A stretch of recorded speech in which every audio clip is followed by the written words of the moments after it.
માહિતી આપશે. એમાં પણ પરિચય આપી દો.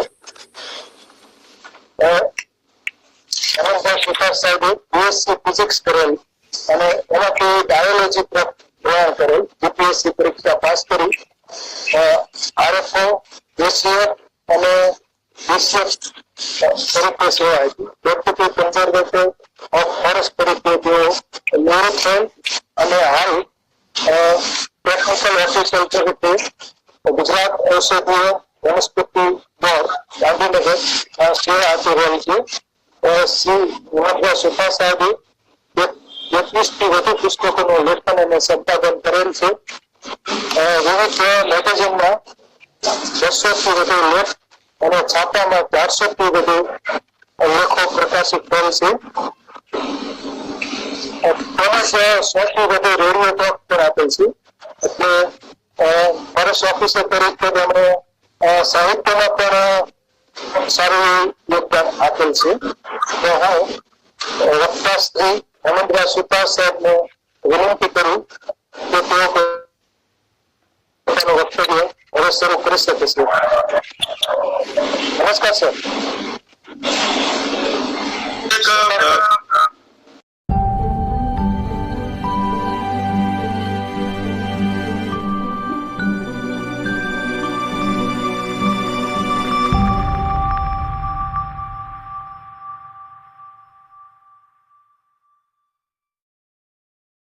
ઓડિયો મારો ફોરેસ્ટ ઓફિસર તરીકે પ્રથમ પસંદ થયો હતો અને ત્યારબાદ ભરતી છેલ્લે મળી ત્યારે હું નાયબ વન સંરક્ષક એટલે કે જિલ્લા વન અધિકારી હતો. ખાસ કરીને બીજી એક વાત એ હતી કે મેં પોતે ફિઝિક્સ તો કરેલું છે પણ 35 વર્ષ જંગલ ખાતામાં સેવાઓ કર્યા પછી વૃક્ષો, વનસ્પતિઓ, વન્યજીવો એટલે ઝૂઓલોજી અને બોટની સાથે સારો એવો નાતો રહ્યો ને મેં એમાં રસ એ કરીને ઘણી બધી કરી કે તાલીમની અંદર મેં 25 વર્ષ કામ કર્યું છે. એટલે હું વાઇલ્ડલાઇફની ટ્રેનિંગ આપું છું મારા સ્ટાફને અને એવી જ રીતે મારા સ્ટાફની બીજી બધી તાલીમો પણ મેં ઘણી બધી કરી છે. એટલે વાઇલ્ડલાઇફ, ફોરેસ્ટ્રી, એન્વાયરમેન્ટ અને અત્યારે હું ઔષધીય વનસ્પતિ બોર્ડની અંદર આપ જોઈ રહ્યા છો હું ટેકનિકલ ઓફિસર તરીકે છેલ્લા 2 વર્ષથી સેવાઓ આપું છું. એટલે એક આ ઔષધીય વનસ્પતિ એટલે જંગલોની સાથે સાથે એક એમનો સ્પેસિફિક એક ઝોન જેમાં આપણે એમ કહીએ કે ભાઈ ઔષધીય વનસ્પતિઓ એના વિશે મારે કામ કરવાનું છેલ્લા 1.5-2 વર્ષથી આવ્યું છે. તો આ જે વાતો જે છે એની અંદર આપણે બધા જોઈએ છે કે સરકાર પોતે પણ ખૂબ જ રસ અત્યારે દાખવી રહી છે અને સરકાર અત્યારે એક અલગથી મિનિસ્ટ્રી ઓફ આયુષ તમે જાણતા હશો કે એ સરકારે ઉભું કર્યું છે અને જે આયુષનો ટૂંકમાં જે અર્થ છે એ YUSH એનો જે અર્થમાં એક આયુર્વેદ, યોગા એન્ડ નેચરોપેથી, યુનાની, સિદ્ધા અને હોમિયોપેથી એટલે આજે આપણી એમ કહીએ કે ખાસ કરીને પરંપરાગત ઔષધિઓ ની આપણી જે પદ્ધતિ છે ચિકિત્સા આદિ. હા એટલે આપણો ચહેરો અને આપણું માઇક બંધ નથી બંધ છે એમ કહો છો? બરાબર છે, ચાલુ રાખો. ચાલુ રાખો સર. ઓકે, તો જે આપણી પરંપરાગત ચિકિત્સા પદ્ધતિ છે એ ખરેખર તો આપણું એક ગૌરવ કહેવાય કે આયુર્વેદ આપણું જે છે એ ગ્રંથ જૂનામાં જૂનો ગ્રંથ છે, પ્રાચીનમાં પ્રાચીન ગ્રંથ છે અને એની અંદર કોઈ પણ બાબત એવી નથી કે જે આયુર્વેદમાં સમાવેશ ન કર્યો હોય. એટલે આપણે રસ ઔષધિ વિશે બહુ સરસ મજાની જાણકારી મેળવી અને આપણે એ જાણીએ છીએ કે પેલી સર્જરીની વાત હતી કે સર્જરી પણ આપણે ત્યાં એના વિશે પણ બહુ મોટા શાસ્ત્રો લખાયેલા છે અને આપણા જે ઋષિમુનિઓ કહેવાય એક પ્રકારના વૈજ્ઞાનિકો હતા. તો આ જયારે આપણી આ પદ્ધતિ માટે સરકારે પોતે એક અલગથી જયારે વિભાગ ખોલ્યો ત્યારે સરકાર પોતે પણ એને કેટલું મહત્વ આપવા માંગે છે એ આપણે સમજી શકીએ એમ છે. અને વિશ્વની 80% વસ્તી આજે પરંપરાગત ચિકિત્સા પદ્ધતિનો ઉપયોગ કરે છે એટલે આ વસ્તુ જે છે આપણા માટે બહુ મહત્વની બની જાય છે અને એક આયુષ્ય વિભાગ એ આપણા માટે ગૌરવપ્રદ વાત છે. હવે આપણે જોવો છો કે રાષ્ટ્રીય ઔષધીય પાદપ બોર્ડ એટલે કે રાષ્ટ્રીય ઔષધીય વનસ્પતિ બોર્ડ એટલે કે national medicinal plant board NMPB એટલે એક સરકારશ્રીનું આ એક બોર્ડ છે એ જે રાષ્ટ્રીય કક્ષાએ આવેલી છે તમે જાણો છો અને એ 24મી નવેમ્બર 20માંથી એટલે આજે 20 વર્ષથી આ બોર્ડ કાર્ય કરી રહ્યું છે અને એ ministry of health family welfare ના અંડરમાં વિભાગ આવે છે, આરોગ્ય વિભાગની અંદર જ આવે છે અને એ નેશનલ મેડિસિનલ પ્લાન્ટ બોર્ડ જેવી રીતે છે એવી રીતે તે સ્ટેટ મેડિસિનલ પ્લાન્ટ બોર્ડ જેને SMPB કહીએ છીએ આપણે, એટલે ગુજરાત ઔષધીય વનસ્પતિ board, Gujarat medicinal plant board, જેની ઓફિસ અહીંયા ગાંધીનગર ખાતે આવેલી છે અને એમાં ચીફ એક્ઝિક્યુટિવ ઓફિસર એટલે મુખ્ય કારોબારી અધિકારી તરીકે ડોક્ટર જગદીશ પ્રસાદ સાહેબ અત્યારે કામ કરે છે. તો એક રાજ્યનું પણ આપણું ઔષધીય વનસ્પતિ બોર્ડ જે છે એ કામ કરે છે, એટલે આ એક બહુ મહત્વની વાત એ છે.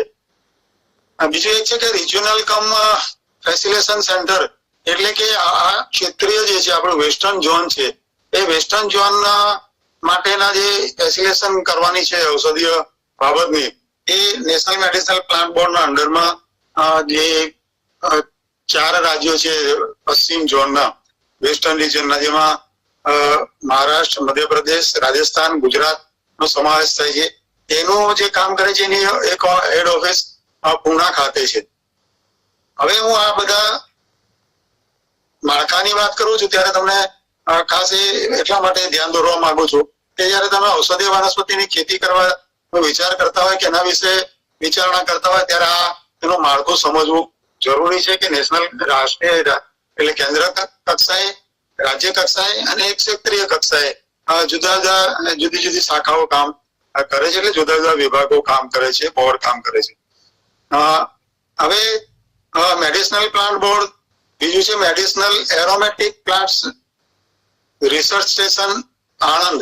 એ પણ એક મહત્વની જગ્યા છે કે જ્યાં તમે આપ જાણતા હશો કે આણંદ ખાતે ઔષધીય વનસ્પતિઓ અને સુગંધિત વનસ્પતિઓનું કામ પણ બહુ મોટા પાયે થઈ રહ્યું છે. સાથે સાથે જુનાગઢ યુનિવર્સિટી, દાંતીવાડા યુનિવર્સિટી અને નવસારી યુનિવર્સિટીઓ પણ છે. તો આ એક મહત્વનું છે કે આખા રાજ્યમાં એનું માળખું આ રીતે સીધી રીતે અથવા આડકતરી રીતે જોડાયેલું છે. જે Indian council of agriculture research જે કહીએ કે ઔષધીય એવં સુગંધી પાદપ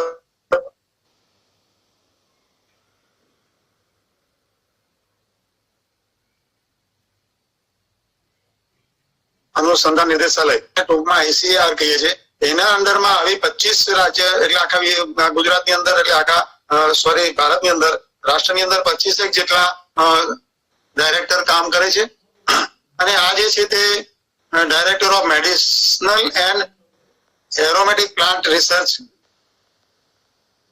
એનું ટાઇટલ છે કે ના હેડ છે, જે આપણે ત્યાં આણંદમાં બોરિયાવી ખાતે છે. તો આપણે ત્યાં 2 મહત્વની જગ્યાઓ જે કહીએ કે જે ઔષધીય વનસ્પતિઓ સાથે જોડાયેલી છે, તેમાં આણંદ ખાતેની યુનિવર્સિટી અને એટલે કે આણંદ એગ્રીકલ્ચર યુનિવર્સિટી અને બીજી આપણી બોરિયાવી ખાતેની જે યુનિવર્સિટી છે કેન્દ્ર સરકારના હસ્તક, એ બંને એ છેલ્લા ઘણા વર્ષોથી કામ કરે છે અને બહુ મહત્વનું કામ કરે છે. એ લોકો આખા એટલે ઔષધીય વનસ્પતિઓની ખેતી બાબતે એમના સંશોધનો, સુધારેલી જાતો ખેડૂતોને આપવાનું માર્ગદર્શન, એ સતત એમનું એ ચાલતું રહેતું હોય છે.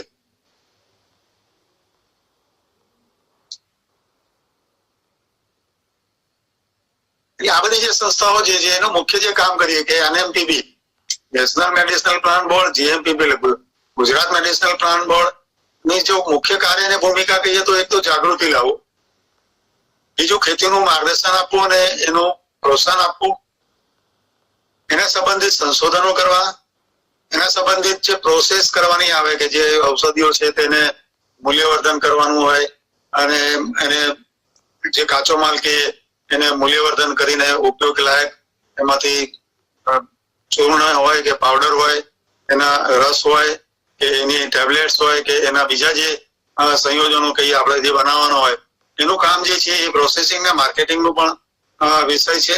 અને એક અદ્યતન ખેતી પદ્ધતિ એમાં કહેવાય, એમાં સુધારા કઈ રીતે થઈ શકે અને શું આપણે કરી શકીએ. અને મહત્વનું એ છે કે આ જે છોડ છે કે આ વનસ્પતિઓ છે એનું સંરક્ષણ કરવાનું.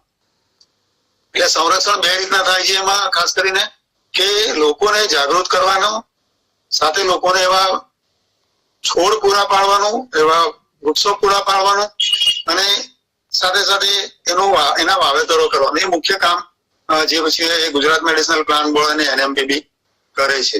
એટલે આ 3 જે મુખ્ય કાર્યો છે આ બધી સંસ્થાઓને આપણે. તમે કોઈ ઔષધિ વનસ્પતિની ખેતી કરવા માંગતા હોય તો આપણે એની એગ્રોટેકનિક કહીએ કે એની ખેત તાંત્રિક પદ્ધતિ કેવી છે. તો એમાં જે નેશનલ મેડિસિનલ બોર્ડ જે છે એના દ્વારા 2 વોલ્યુમ બહાર પાડવામાં આવેલા છે. એટલે વોલ્યુમ 1 અને 2, અને એમાં બંનેના મળીને એક વોલ્યુમ 1 માં 42 જાતો અને વોલ્યુમ 2 માં 38 જાતો એમ કરીને 80 પ્રકારની વનસ્પતિઓની ખેતીની પદ્ધતિ, એટલે કે એની ઓળખ, પછી એમાંથી કઈ પ્રોડક્ટ વપરાય છે તે, એની નર્સરી ઉછેર, એની વાવણીની પદ્ધતિ, ખેતરમાં વાવવું હોય તો તે, એની લણણીની પદ્ધતિ એટલે હાર્વેસ્ટિંગ ની પદ્ધતિ, પોસ્ટ હાર્વેસ્ટિંગ, એનું વેલ્યુ એડિશન, એનું માર્કેટ, એ વિશે અને એની જે ઉપજ છે એમાં એની પાછળ જે ખર્ચો થવાનો છે ખેતી પદ્ધતિનો, એ બધી માહિતી જુદી જુદી જાતોની તમને એમાં ઉપલબ્ધ થઈ શકે એમ છે. એટલે આ 2 જે મેં કહું તમને કે નેશનલ મેડિસિનલ પ્લાન્ટ બોર્ડની જે વેબસાઇટ છે એમાં એગ્રોટેકનિક ઓફ સિલેક્ટેડ મેડિસિનલ પ્લાન્ટ લખશો તમે એટલે તમને વોલ્યુમ 1 અને 2 મળી જશે. અને વોલ્યુમ 1, 2 ઉપરથી આપણને 80 જાતો વિશેની માહિતી ઉપલબ્ધ થઈ શકશે. બીજું એક નાનું પેમ્પલેટ યુનિવર્સિટી દ્વારા ઔષધીય અને સુગંધિત વનસ્પતિ સંશોધન કેન્દ્ર રિસર્ચ સેન્ટર દ્વારા બહાર પાડેલું છે. આ પેમ્પલેટની અંદર પણ મહત્વની જે છે ગુજરાતમાં જે થાય છે જેની ખેતી, એવી 12 જાતોની માહિતીનો સમાવેશ કરેલો છે. આ પેમ્પલેટ પણ કોઈને જોઈતો હોય તો એનો ફોટોગ્રાફ જે હું મોકલી શકીશ. સાથે સાથે આ એક પુસ્તક છે જે આણંદ એગ્રીકલ્ચર યુનિવર્સિટી સંશોધન સુગંધિત પાકો અને ઔષધીય વનસ્પતિના વિભાગે કેન્દ્રે બહાર પાડેલી છે. આ એક પુસ્તિકા છે જે ઔષધીય અને સુગંધિત પાકોની વૈજ્ઞાનિક ખેતી. એમાં આપ જોઈ શકો છો કે ઈસબગુલ, મેંઢિયાવળ, કાલમેઘ એટલે કરિયાતું, કુંવરપાઠું, પામરોજા, તુલસી, અશ્વગંધા અને અષાઢિયો એટલે કે ચંદ્રસૂર. અહીંયા આગળ જુઓ કે એવી લગભગ અહીંયા બીજી પણ જાતોનો સમાવેશ આ પુસ્તકમાં થયેલો છે. એની ખેત પદ્ધતિ પણ તમને ગુજરાતીમાં જાણવા મળશે ને ઔષધીય વનસ્પતિઓની ખેતી અને એના સંબંધિત જે પણ બાબતો છે તે આ પુસ્તકમાં તમને મળી શકે છે. આ પુસ્તક આણંદ ખાતેથી ઉપલબ્ધ થાય યુનિવર્સિટી પાસેથી. હવે જે મહત્વની વાત છે કે આખા વિશ્વમાં જે હર્બલ દવા બજાર કહીએ કે મેડિસિનલ માર્કેટ એ $120 એ અત્યારના પ્રવર્તમાન એની આસપાસ છે. આ જે હું આંકડા કહું છું એ થોડા કાગા પાછા કે વધઘટ હોઈ શકે. તો અત્યારે $120 એટલે કે $120 અબજ કહીએ આપણે, એટલા અબજ નો વેપાર થાય છે. અને 2026માં $411 સુધી જવાની સંભાવના છે. એટલે કે 411 મિલિયન એટલી પહોંચવાની સંભાવનાઓ છે. એટલે આપ વિચારી શકો છો કે આ માર્કેટ કેટલું હાઈ થઈ રહ્યું છે, કેટલી ડિમાન્ડ વધી રહી છે. આ એક બીજો આંકડો છે જે 360 માર્કેટ અપડેટ એવી એક સંસ્થા દ્વારા બહાર પાડાયેલો છે. અને એની અંદર એમને 2019 નો આંકડામાં $1,42,360 મિલિયન નો વેપાર કર્યો હતો. અને એ 2025માં $1,82,530 મિલિયન સુધી જવાનો સંભાવના દર્શાવી રહેલી છે. એટલે કે આ જે હર્બલ મેડિસિનલ નું જે માર્કેટ છે, ગ્લોબલ વૈશ્વિક માર્કેટ, એમાં ડિમાન્ડ સતત વધી રહી છે. હવે આપણે ભારતની જો વાત કરીએ તો અત્યારે એવું કહેવાય કે અંદાજે 4.2 કે 5 અબજનું માર્કેટ છે અને 2026માં 14 અબજ સુધી પહોંચે એવું સંભાવનાઓ છે ને 38 થી 40% જેટલું એમાં એના દરથી આ માર્કેટ પણ વધી રહ્યું છે. તો ઔષધીય વનસ્પતિનું બજાર વિશ્વ કક્ષાએ અને આપણી રાજ્ય એટલે રાષ્ટ્ર કક્ષાએ એની માંગણી વધી રહી છે. હવે બીજી વાત એવી છે કે જે મોંઘી ઔષધિઓ છે એમાં પણ જે મોંઘી ઔષધિ એટલે આ બધી ઔષધિઓમાં જે મોંઘી કહી શકાય એવી ઔષધિઓની માંગ 50% જેવી વધી છે. અને જે માંગ વધી રહી છે તેની સામે એવું કહેવાય છે કે પુરવઠો આપણે જે સપ્લાય જે કહીએ છીએ એટલે ડિમાન્ડની સામે સપ્લાય એ 26% ઉપલબ્ધ છે, જ્યારે વધારો 25% છે. આ બધા આંકડા ખાલી એક અંદાજ મેળવવા માટેનો છે. તો અત્યારે એવું કહેવાય કે ભારત પોતે જે આયુર્વેદિક અને હર્બલ ઉત્પાદનોની જે નિકાસ કરે છે એ $446 મિલિયન એટલે કે આપણે કહીએ કે $4,460 જેટલી નિકાસ કરે છે. અને 2015 થી લઈને આ 2019 મારો આંકડો છે. અત્યારે એની 450 ની આજુબાજુ મિલિયન ડોલર આજુબાજુ હોઈ શકે છે.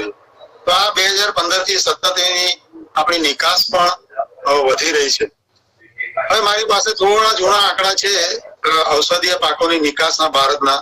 એ ખાલી આપણે ઉપર છેલ્લું જોઈએ કે ભાઈ એમાં આંકડાકીય રીતે નહીં જઈએ પણ કઈ વસ્તુઓનું નિકાસનું પ્રમાણ વધારે છે આપણે ત્યાં એની જો આપણે જાતો ઉપર ધ્યાન આપીએ તો ઇસબગુલ છે, કુંવારપાઠું જેલ છે, અશ્વગંધાનું તેલ છે, ટેબ્લેટ છે, તો એનો પાવડર પણ કહી શકીએ.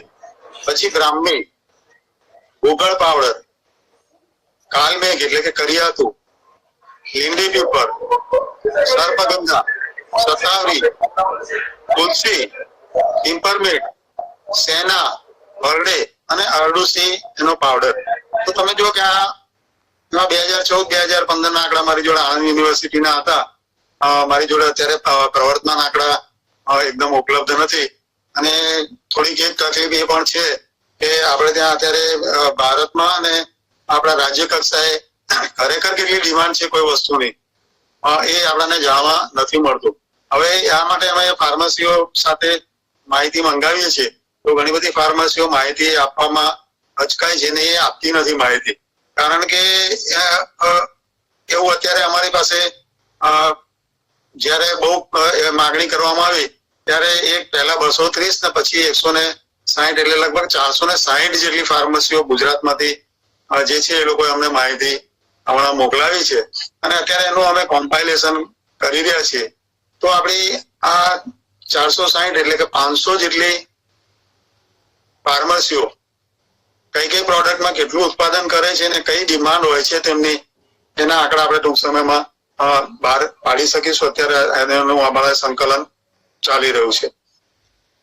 હવે આપણા દેશની 45,000 ની આજુબાજુ જે વનસ્પતિની જાતો છે એમાંથી 8,000 જેટલી વનસ્પતિઓ અને આપણા ગુજરાતની 4,320 જેટલી જાતોમાંથી 1,315 જેટલી વનસ્પતિઓ ઔષધીય ગુણ ધરાવે છે. એટલે તમે સમજી શકો છો કે આપણી જોડે ઔષધિના કેટલા બધા મોટા સ્ત્રોત છે. હવે આપણે વિચાર કરીએ કે આટલી બધા પ્રકારની વનસ્પતિ હોય તો એમાં કેટલી બધી સંભાવનાઓ પડેલી હશે કે કેટલા બધા રોગો વિશેની સંભાવનાઓ પડી હશે કે એમાં હજુ પણ આપણને નવી નવી દવાઓ કે નવા નવા ઉપયોગો એમાં આપણને મળી શકે. હવે આ એક બીજો મહત્વનો આંકડો એ છે કે આમાંની 80% વનસ્પતિઓ એ જંગલોમાંથી આવે છે, વેરાન વિસ્તારોમાંથી આવે છે. એટલે આપ સમજી શકો છો કે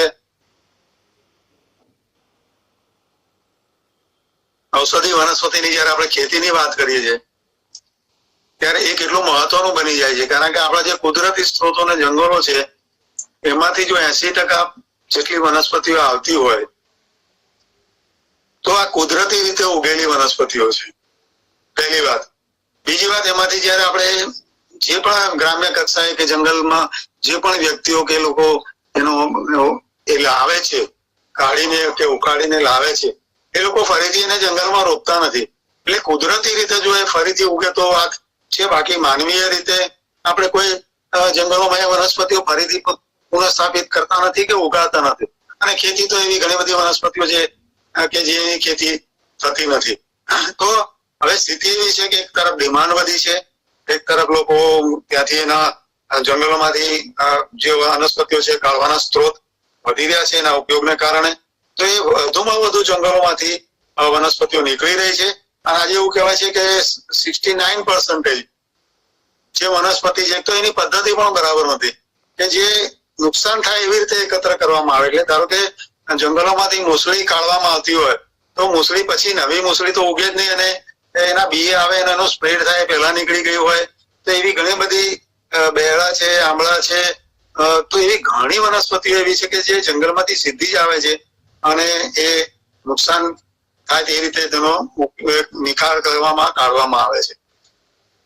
હવે ઔષધીય વનસ્પતિઓ જે છે એમાં જે વેપારની વાત છે, આપણે ઔષધિની ઉપયોગિતાની વાત કરીએ કે કેટલી વનસ્પતિઓમાં ઔષધીય ગુણો છે અને એમાંથી કેટલાનો વેપાર થાય છે, તો લગભગ 960 જેટલી ઔષધીય વનસ્પતિઓનો વેપાર થાય છે. અને એમાં 178 જેટલી વનસ્પતિઓ એવી છે કે જેની ડિમાન્ડ 100 મેટ્રિક ટન થી વધારે છે. હવે આંકડા ખાલી એ જે તે વર્ષના હોય અને એમાં થોડા નાના મોટા ફેરફારો હોઈ શકે. આ આંકડા એક ખાલી આપણે એક અંદાજ બાંધવા માટેના છે. હવે આના કારણે આપણે એક ચિંતા એ માટે થઈ રહી છે કે એક તરફ તો આવી જે ઔષધિઓ છે એના જંગલો કે કુદરતી વિસ્તારો ની અધોગતિ થઈ રહી છે, નુકસાન પામી રહ્યા છે. બીજી તરફ એનું ઓવર એક્સપ્લોઇટેશન થઈ રહ્યું છે કે આપણે એમાંથી ઘણું બધું કાઢી રહ્યા છીએ. તો આજે એવું કહેવાય છે કે એ પૈકીની 65 જેટલી જાતો એ ક્રિટિકલી એન્ડેન્જર ને વનરેબલ એટલે કે ભય હેઠળ આવી ગયેલી છે એ જાતો. એને જો રક્ષણ આપવામાં નહીં આવે તો એવી જાતો થોડા સમયમાં, થોડા વર્ષોમાં આપણે ગુમાવવી પડશે, એ આપણને ઉપલબ્ધ નહીં બને. એટલે ઘણી આપણી ઔષધીય વનસ્પતિઓ આપણે ગુમાવવાના કગાર ઉપર ઉભા છીએ. અને એને કારણે જ આપણે એની ખેતીનું મહત્વ વધી જાય છે. હવે જે ખેતીને લગતો વેપાર છે એટલે એ વેપાર જે થઈ રહ્યો છે, બજારમાં સેલ થઈ રહ્યું છે, એટલે અત્યારે જે લોકો ઔષધીય વનસ્પતિઓની ખેતી કરે છે તેમાં તમે જુઓ કે કોઈ અશ્વગંધા વાવી, કોઈ કુવારપાઠું વાવ્યું, કોઈ કરિયાતું વાવ્યું કે કોઈ કઈક ઈસબગુલ પણ વાવ્યું. તો એવા ખેડૂતો પાસે પ્રોસેસિંગનો જે પ્રક્રિયાની પદ્ધતિ છે એમાં મોટાભાગના ખેડૂતો પાસે પ્રોસેસિંગ યુનિટ કે એની જાણકારી કે એનું મૂલ્યવર્ધનનો જાણકારીનો અભાવ હોય છે અને એની સુવિધાનો પણ અભાવ હોય છે. તો મોટા મોટી એ તકલીફ પડી રહી છે. અત્યારે ધારો કે કુવારપાઠાની મોટા મોટી જો તકલીફ હોય તો કુવારપાઠું બહુ મોટા પ્રમાણમાં ગુજરાતમાં ઘણા લોકોએ લગાવ્યું, પણ હવે કુવારપાઠાના જે પાના છે એને પ્રોસેસ કરવાના જે છે એ ખેતરમાંથી પ્રોસેસિંગ યુનિટ સુધી પહોંચે એ ગાળો બહુ ઓછો હોય છે. એટલે કુવારપાઠું કાઢે ને એના 48 કલાક 24 થી 48 કલાકમાં એ પ્રોસેસિંગ યુનિટ સુધી પહોંચવું જોઈએ. એ સમયગાળો નથી થતો અને એના કારણે કુવારપાઠું ઘણું બધું બગડે પણ છે ને એ ગેપને કારણે આખી કુવારપાઠાની ખેતીને ઉપર બહુ મોટી અસર થઈ છે ને ખેડૂતો આજે કુવારપાઠાની ખેતીમાંથી બહાર નીકળી રહ્યા છે. એટલે એક પ્રોસેસિંગનો અભાવ, બીજું સંશોધન અને વિકાસનો અભાવ. હવે એની અંદર સંશોધનો નથી થઈ રહ્યા એટલે ઘણી વખતે આપણે કહીએ કે આપણી ઔષધિઓ જે છે અને ખાસ કરીને ઔષધીય વનસ્પતિઓ જે છે એટલે કે આયુર્વેદની જે દવાઓ છે એ જયારે કંઈક બજારમાં ત્યારે ઘણી એને ચેલેન્જ કરવામાં આવતી હોય છે. એને ચેલેન્જ કરવાથી એમ કે ભાઈ આ દવા ને આપણે એના પુરાવા માંગવામાં આવે કે અથવા એ કેટલી ઉપયોગી છે કે નથી એવું એટલે જયારે સુધી સંશોધન નહીં થાય એનું અને સંશોધનના આધારે જો એને આપણે સાબિતી કે પુરાવા રૂપે સંશોધનો નહીં મૂકીએ તો આપણી દવાઓને ઘણી વખત એવી ચેલેન્જ કરવામાં આવે છે કે ઘણી વખત એના ઉપયોગ ઉપર એક અસર પહોંચે છે ને એક મોટો વિરોધ જેવું પણ ઉભું થતું હોય છે. હવે બીજું એક છે કે ઉત્પાદનનું સર્ટિફિકેશન કરાવવું એ જરૂરી હોય છે. એટલે અત્યારે જે ખેતી જે થઈ રહી હોય છે, ઔષધીય વનસ્પતિની ખેતી થાય તો ખેતીની અંદર સ્વાભાવિક રીતે છે કે આપણે બીજા બધા જે ખાદ્ય પદાર્થો છે જેની ખેતી થઈ રહી છે, જેવી રીતે બીજા ફળોની ખેતી થઈ રહી છે, શાકભાજીની ખેતી થઈ રહી છે, એમાં બધામાં જે પ્રકારે ખાતરો નખાય છે અને જંતુનાશકો નખાય છે, રાસાયણિક ખાતરો, તો એ રાસાયણિક ખાતરો અને જંતુનાશકો ત્યાં પણ સ્વીકાર્ય નથી. ત્યાં પણ જે નખાઈ રહ્યા છે યોગ્ય બાબત નથી. પણ અહીંયા ઔષધીય વનસ્પતિમાં એ તો એકદમ એને એવું કહેવાય કે જરૂરી બાબત બની જાય છે. કારણ કે કોઈ બીમાર વ્યક્તિ કે કોઈ વસ્તુ ઔષધ તરીકે વપરાતી હોય ત્યારે એની અંદર જો એને ઓર્ગેનિક ફાર્મિંગ કરીને ઉછેરવામાં ના આવી હોય તો પછી એની દવાની ઉપર એની સાઈડ અસર કે એની અસરકારકતા ઉપર આપણે કહીએ કે એક ચિહ્ન લાગી જાય. એટલે ઉત્પાદન ઓર્ગેનિક છે એનું ઉત્પાદનનું સર્ટિફિકેશન કરાવવું એક મોટો એ બની રહ્યો છે ને એ ઓર્ગેનિક છે એનું સર્ટિફિકેશન લેવા માટે એ પ્રક્રિયા અત્યારે એટલી બધી કઠિન છે કે ગુજરાત ખાતે પણ ઘણી વખતે એની એક સંસ્થા જે કામ કરી રહી છે એ પૂરતી એની સંખ્યાબળ કે એના વહીવટી કારણોસર સમયસર સર્ટિફિકેશન નથી કરી શકતી અને ઘણી વખતે એ સર્ટિફિકેશનના ચાર્જીસ એટલા છે કે જે સામાન્ય વ્યક્તિને પોસાય નહીં એવા ચાર્જીસ એના જોવા મળે. એટલે એક ઉત્પાદનનું સર્ટિફિકેશન ઘણા બધા પાસે હોતું નથી. એક વાત એવી થઈ જાય એટલે ઘણી વખતે વિદેશમાં માલ મોકલાવવો હોય તો વિદેશની અંદર એટલે કે એક્સપોર્ટ કરવું હોય ત્યારે એ સર્ટિફિકેશન ઓર્ગેનિક છે એવું સર્ટિફિકેશન એક મોટી આવશ્યકતા બની જતું હોય છે ને ઘણી વખત એને કારણે પણ આપણું નિકાસ થઈ નથી શકતી એટલે ખેડૂતને એ અગવડ પણ મોટી પડતી હોય છે. અને ઘણી ફાર્મસીઓ એ સર્ટિફિકેટ થયેલું મટીરિયલ જ ખરીદવાનો આગ્રહ રાખતી હોય છે. હવે સુચારુ બજારના માળખાનો અભાવ. આજે જેવું બજાર ખેત પેદાશોનું કે ફળાઉ પેદાશોનું કે શાકભાજીના પેદાશોનું છે એવું બજાર ઔષધીય વનસ્પતિની પેદાશોનું એવું કોઈ સુચારુ બજાર જ નથી.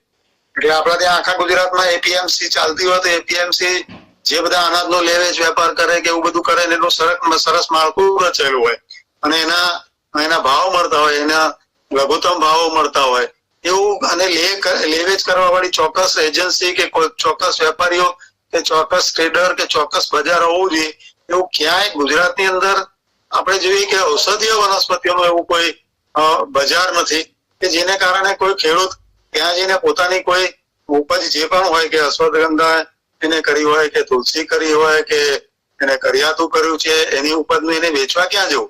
એટલે એને પછી પોતાની રીતે પ્રયત્ન કરવો પડે અને મહેનત કરવી પડે. કોઈ ફાર્મસી સાથે જોડાણ થઈ જાય તો સારું, એની જાણકારી મળી જાય તો સારું અને ત્યાં વેચી શકે તો સારું. તો ઘણી વખત એવા ઉત્પાદનો એને મૂકી રાખવા પડે અથવા ઘણી વખત બગડી જાય ત્યાં સુધી કોઈ વેપારી કે ખરીદનાર એને મળતા નથી. તો એક સુચારુ બજારનું જે છે એ એક માળખાનો પણ એક બહુ મોટી તકલીફ છે. એ આપણે ઔષધીય વનસ્પતિઓના એની વાત છે. બીજું છે કે ઔષધીય વનસ્પતિની જે ગુણવત્તા છે એ આપણે એમ કહીએ કે ભાઈ આ જે દવા છે કે ભાઈ કોઈ એક આપણે એમ કહીએ કે અશ્વગંધા છે તો અશ્વગંધામાં જે તત્વ રાસાયણિક તત્વ હોવું જોઈએ કે એની ક્વોલિટી જે હોવી જોઈએ એ ક્વોલિટીના આધારે એની દવાઓ ની અસરકારકતા કહી શકાય કે એમાં એ પ્રકારનું જે તત્વ આપણે હોવું જોઈએ કે વિથેનોલ ઓઇલ કહીએ કે એના જે આઇસોલોઇડ્સ હોવા જોઈએ કે એના જે કેમિકલ કમ્પોઝિશન વાળા સંયોજનો એમાં રસાયણો હોવા જોઈએ એ જો એની ઉપજમાં ખેતી દરમિયાન કોઈ એવી પદ્ધતિ કે કોઈ એવા વિસ્તાર ને કારણે એમાં એના પ્રમાણમાં ન મળે તો ઘણી વખતે એ પ્રમાણ ઉપર વેચાતું હોય છે. આપણે જાણીએ છીએ કે હળદરની અંદર પણ કર્ક્યુમિનનું તત્વ કેટલું છે એના પર હળદરની કિંમત નક્કી થતી હોય છે. એટલે ક્વોલિટી એક બહુ મહત્વની વાત હોય છે. બીજું જે સુલભતા કહીએ કે ફાર્મસીઓ જે છે એ ફાર્મસીઓ બહુ મોટા જથ્થામાં માંગતી હોય. એટલે આપણો કોઈ ખેડૂત નાના મોટા 200-500 કિલોની વાત કરતો હોય ત્યારે ફાર્મસી પોતે 2-5 ટન 10 ટનની વાત કરતી હોય. એટલે વાત એવી થાય કે ફાર્મસી અને ખેડૂત વચ્ચે મેળ જ ના બેસે. હવે એની અંદર કોઈ એક વ્યક્તિ હોય કે જે ખેડૂતો પાસેથી ભેગું કરીને ફાર્મસીની જોઈતો જથ્થો એ કરે એટલો જથ્થો ઉપલબ્ધ કરાવે તો એના માટે ખેડૂતોને પાસેથી 15-25 ખેડૂતો પાસેથી માલ મેળવી અને પછી ફાર્મસીને જોઈતા જથ્થા અને એ છે. એટલે એ જે સુલભતા થયા તે એ પણ એક મોટો પ્રશ્ન થઈ જાય છે કે ફાર્મસીઓ સીધી ખેડૂત સાથે જોડાઈ શકતી નથી અને ઘણી વખતે ફાર્મસી અને ખેડૂત વચ્ચે કોન્ટ્રાક્ચ્યુઅલ ખેતીના કોન્ટ્રાક્ટ થતા હોય છે અને કોન્ટ્રાક્ટમાં પણ ઘણી વખતે બહુ મોટી સમસ્યાઓ પેદા થતી હોય છે. ઘણી વખતે ઘણી કંપનીઓ માલ લેતી નથી હોતી. આમાં બજારના ભાવની વધઘટ કે બજારમાં મળતા જથ્થાની વધઘટ ઉપર બહુ મોટો આધાર રહે છે. ઘણી વખતે ખેડૂતને વધુ ભાવ મળતો હોય તો ફાર્મસી જોડેના ઓછા ભાવમાં વેચાણ કરવું કે નહીં, એ જે કોન્ટ્રાક્ચ્યુઅલ પદ્ધતિની અંદર આ બે એકબીજાની વિશ્વસનીયતા પણ બહુ મોટો ફાળો ભજવતી હોય છે. તો આ એક વાત હતી, અને જે ઓર્ગેનિક સર્ટિફિકેશનની મેં અગાઉ વાત કરી છે, એટલે એક વાત અહીંયા એ હતી. હવે બીજું એક છે કે અહીંયા આપણે આ બધું સમજ્યા, એમાં આપણે જોયું હશે કે એક તો ઉત્પાદન અને ખેતી જે છે, એટલે પ્રોડક્શન અને એગ્રીકલ્ચર વચ્ચે જે અનઓર્ગેનાઇઝ છે કે ક્યાં ઉત્પાદન કેટલું થશે, કેટલી જરૂર છે. એટલે ઘણી વખત એવું થાય કે બધા લોકો એક જ વનસ્પતિ લગાવવા પાછળ લાગી જાય ઔષધીય, અને એનું ઉત્પાદન ડિમાન્ડ કરતા વધી જાય, ત્યારે એના ભાવ નીચે જાય, ઘણી વખતે માલ વેચાય ના વેચાય. એટલે આ એક વસ્તુ છે કે જે ચેન છે, સપ્લાય અને ડિમાન્ડ સપ્લાયની ચેન છે, મેં અગાઉ કહ્યું તેમ આપણને તકલીફ ઊભી કરે છે. તો આ એક મહત્વની બાબતો છે કે આપણે ઔષધીય ખેતી માટે જે સમસ્યાઓ છે, વેપાર વેચાણ ની લગતી સમસ્યાઓ આપણે જોઈ. હવે આ ખેતી કોને કરવી હિતાવ છે? ઔષધીય વનસ્પતિની ખેતી કોને કરવી જોઈએ? તો આપ લોકોને અગાઉ કહ્યું કે આને લગતી જે સમસ્યાઓ આપણે કહી, એ સમસ્યાઓથી તો આપ સમજી શકો કે કોઈ સામાન્ય ખેડૂત જેની આર્થિક સ્થિતિ બહુ સારી ના હોય અને નાણાકીય રીતે પોતે સદ્ધર ના હોય, એવી વ્યક્તિ આ ખેતી કરે તો ઘણી વખત એવું થાય કે નુકસાન ભોગવવાની પણ તૈયારી રાખવી પડે, કારણ કે આ બધી અનિયમિતતા કે નાખાનો અભાવ જે છે એને કારણે સહન કરવાની એ આવે. હવે એની અંદર આર્થિક રીતે સદ્ધર હોવી જોઈએ વ્યક્તિ, કે એકાદ વાર કોઈ પાક એનો થોડો ઘણો આગો પાછો થાય કે નિષ્ફળ જાય કે ઉત્પાદનમાં ભાવ ન મળે, તો એ વ્યક્તિ એ સહન કરી શકે એવી સ્થિતિમાં હોવો જોઈએ. બીજું કે પ્રયોગ કરવાની તૈયારી હોવી જોઈએ. હવે એટલી મહત્વની વાત છે કે આપણે ઘઉં, બાજરી, કપાસ ને એવું બધું તો ઘણું બધું કરીએ છીએ, એટલે વર્ષનો અનુભવ છે. એ ખેતી ક્યારે થાય, કઈ દવા, કયું ઉત્પાદન, કઈ બીજ ક્યારે નાખવું, ક્યારે લણણી કરવી, ક્યાં માર્કેટ, બધું તૈયાર છે ને એની સંશોધિત જાતો પણ તૈયાર છે. પણ અહીંયા આગળ ઔષધીય વનસ્પતિમાં એવું બધું કશું જ નથી. એટલે આપણે કહીએ કે પરંપરાગત ખેતી તો થતી જ નથી ઔષધિ. હવે છેલ્લા 5-15 વર્ષથી આપણે લોકો શરૂ કરતા હોય, તેમાં જે જાગૃત જે ખેડૂત હતો એને 5-10 વર્ષ પહેલા શરૂ કર્યું હોય, કોઈ હમણાં આવતીકાલથી શરૂ કરવાનું કે આ ચોમાસામાં શરૂ કરવાનું વિચારતો હોય, તો પરંપરાગત એના બાપ દાદા કે એમાં કહીએ કે કોઈ ગામમાં કોઈ કરતું એવું તો મળવાનું નથી. એટલે એને જે કરવાનું થાય એ ખેડૂત પોતે પહેલો હોય, એટલે એ પ્રયોગ કરતો એવું થઈ જાય કે એને તો એક્સપેરિમેન્ટ કરવાનું છે કે હું આ ખેતી કરું તો એક મારો એક્સપેરિમેન્ટ થશે. તો એક વસ્તુ છે કે એની તૈયારી હોવી જોઈએ. બીજી વસ્તુ છે કે આવું જો કરવા માંગતા હોય, હવે તમે વિચારો કે મારે ચલો વનસ્પતિ, ઔષધીય વનસ્પતિની બહુ ડિમાન્ડ છે, તો મારે ખેતી કરવી છે, તો પહેલું તો એક કે આ ખેતીના જાણકાર માણસોને મળો, નિષ્ણાતોને મળો. એટલે ખેતીવાડીના જે મેં આગળ સંસ્થાઓને માહિતી એટલે જ આપી કે પહેલા આ બધી સંસ્થાઓને મળી આવો. મને ખબર છે કે અમારે એક ગંગારામભાઈ પટેલ જોડે મારે વાત થઈ છે, તો ગંગારામભાઈ પટેલે મને એવું કહ્યું કે એ બધી યુનિવર્સિટીઓના સંપર્કમાં છે. એટલે આણંદના સંપર્કમાં હોય, એ બોરિયાવીના સંપર્કમાં હોય, સારા ખેડૂતો પોતે દાંતીવાડી, નવસારી, જ્યાં આવી એગ્રીકલ્ચર યુનિવર્સિટી છે ત્યાં આટાફેરા કરે છે, ત્યાંના નિષ્ણાતોને મળે અને ત્યાં જે હોય એક્સપર્ટ સાયન્ટિસ્ટો, તેમની સાથે ચર્ચા કરીને પોતે જાણકારી મેળવી લે કે આમાં શું કરવા જેવું છે, શું નથી કરવા જેવું, શું એ. બીજું કે એ નિષ્ણાતોને મળો, સાથે સાથે ખેડૂતોને પણ મળો. એટલે તમે ધારો કે ઔષધિ ખેતી કરવા માંગો છો ને તમે એવું વિચારો કરો કે મારે ચલો બ્રાહ્મીની ખેતી કરવી છે, તો તમે બ્રાહ્મીની ખેતી ગુજરાતમાં કોને કરી છે એના નામો મેળવી લો ને એ ખેડૂતને ત્યાં મળવા જાઓ. તુલસીની ખેતી કરી છે તો તુલસીની ખેતી કરવા વાળા જે 2-4 જણા છે, તો ગાડી લઈને નીકળી પડો, એ ખેડૂતને મળો, એની સાથે 2-4 કલાક બેસો, ક્યારે વાવવાનું, કઈ રીતે વાવવાનું, શું અનુભવ થયા, શું નકારાત્મક પાસા છે, શું હકારાત્મક પાસા છે, એ માલ ક્યાં વેચે છે, કોનો સંપર્કમાં છે, કઈ વસ્તુ વેચાય છે, કયું રોકવું જોઈએ, આ બધી જાણકારી મેળવવાની સંસ્થાઓ પાસેથી, નિષ્ણાતો પાસેથી, અનુભવી ખેડૂતો પાસેથી. હવે તો ગૂગલમાં પણ ઘણી માહિતીઓ મળે છે, ગૂગલ ઉપરથી પણ ઘણા બધા વિડીયો પણ મળે છે. તો આમાં ઘણા બધા વિડીયો તમે શોધવા બેસો તો તમને એની 50-100-200 તો વિડીયો મળી જાય. તો બેઠા બધા વિડીયો જોઈ નાખો, એટલે તમારું નોલેજ અપગ્રેડ કરો. તો તમે જાણકારી મેળવવાની વૃત્તિ તમારામાં હોવી જોઈએ કે હું કરવા જઉં છું એ પહેલા આટલું બધું આ બધી વસ્તુઓ કરીએ. હવે બીજી એક મહત્વની વાત છે કે મૂલ્યવર્ધન કરીને જાતે નવી બનાવટોની તૈયારી રાખવી પડે. એટલે ધારો કે કુવારપાઠાના પાંદડા નથી વેચાતા, તો હવે કુવારપાઠામાંથી હું એનું મૂલ્યવર્ધન કરી, હું પ્રોસેસ કરી અને હું કોઈ એની જેલી કે બીજી બનાવટો બનાવી શકું.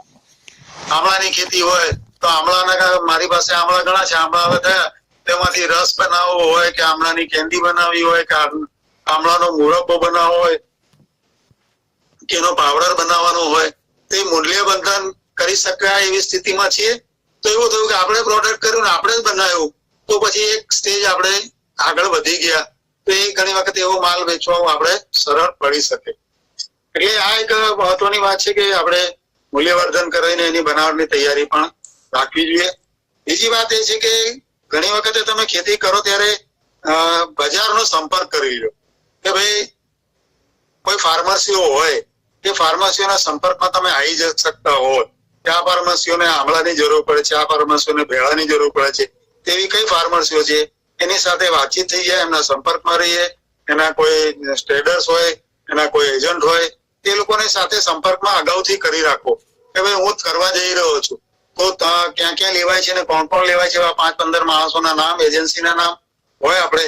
તો જયારે આપણી બજાર માર્કેટમાં આપણે મૂકીએ ત્યારે એ લોકોની સાથેથી આપણને ખબર હોય કે આ લોકો ઘણી વખતે લેવા પણ તૈયાર હોય પહેલેથી, એવું કમિટમેન્ટ થઈ જાય એવું, અને આપણે બજારની થોડી આપણને શ્યોરિટી મળી જાય. અને મુખ્ય વાત હું તમને બધાને કહીશ કે અમે લોકો 1.5-2 વર્ષથી કામ કરું છું. હું કોઈ પણ ખેડૂતને એમ કહું કે ઔષધીય વનસ્પતિની ખેતી કરવી જોઈએ એવી વાત કરીએ એટલે પહેલું મને એમ કે છે કે આ જે છે એ વેચી આપશો તમે. એટલે અમે લોકો જે જૂથ ખેતી કરીએ એટલે ક્લસ્ટર કલ્ટિવેશનમાં ખેડૂતોને તૈયાર કરીએ, તો સૌથી પહેલા ખેડૂતો એમ કે તમે લોકો લેવાના હોય, જો ગુજરાત મેડિસિનલ પ્લાન્ટ બોર્ડ ખરીદવા તૈયાર હોય તો અમે કરવા તૈયાર છીએ, બાકી તમે ખરીદવાના ના હોય તો અમારી ઈચ્છા ઓછી છે, એવું ઘણી જગ્યાએ કહેતા હોય છે. હવે તમે જે પાક પસંદ કરો છો એને જમીન અનુકૂળ છે, એ પાકને કેટલું પાણી જોઈએ, પાણીની અનુકૂળતા છે, એક પાક માટે કોઈ નવા પ્રકારના ખેતીના સાધનો ની સગવડો હોય તો એ સગવડો તમારી પાસે છે, એ પણ આપણે જોઈ લેવું પડે. તો આ જે જેને ખેતી કરવી, કોને ખેતી કરવી છે એના માટેની આ વાતો હતી. તો આ એ ધ્યાનમાં રાખવાની બાબતોમાં આ હતું. બીજું કે ક્લાઇમેટિક બાબતો, એ ટેકનિકલ બાબતો, એ પણ એટલી જ મહત્વની છે કે આ ઔષધિ છે, ધારો કે કરિયાતુ છે, ધારો કે અશ્વગંધા છે, ધારો કે મીંઢી આવડ છે, એને કેવી જમીન જોઈએ, કેવી આબોહવા જોઈએ, આપણે એને ખેતરમાં કરવી છે કે પડતરમાં કરવી છે, વધુ વરસાદ જોઈએ કે ઓછો વરસાદ જોઈએ, વધુ પિયત જોઈએ કે ઓછી પિયત જોઈએ. આપણે અશ્વગંધાની ખેતીમાં એવું કહેવાય છે કે જો એને તમે વધારે પાણી આપો તો એના માટે એ લાભદાયક નહીં પણ એ નુકસાનદાયક બની શકે.